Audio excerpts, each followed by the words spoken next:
కుదేసిన బస్తాలాగా ఆవిరి కుడువులాగా ఇంత అందమైన ఫిగర్ ఈ సిటీలో ఉందని ఇప్పుడే ఇప్పుడే తెలుసుకున్నాను. Thank you.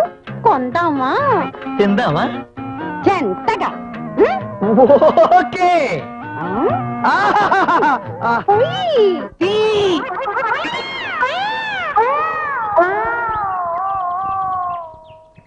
బైది బై, మిరియాల చారు మీద మీ అభిప్రాయం? బెల్లం వేస్తే ఇష్టం. I see. మరి చిక్కుడుగా టొమాటో పులుసు కాంబినేషన్ మీద ఏమైనా ఐడియా ఉందా? బెల్లం వేస్తే ఇష్టం. ఓహో, మరి వంకాయ చీరి కొబ్బరి కూర కూరి లైట్ గా నెయ్యిలో వేయిస్తే? బెల్లం వేస్తే ఇష్టం. టోటల్ గా మీరు బెల్లం మీదనే వేసారన్నమాట. ఏమ్మా, బెల్లం అంటే నీకు అంత ఇష్టమా? ఇష్టం కాదు, బెల్లం అంటే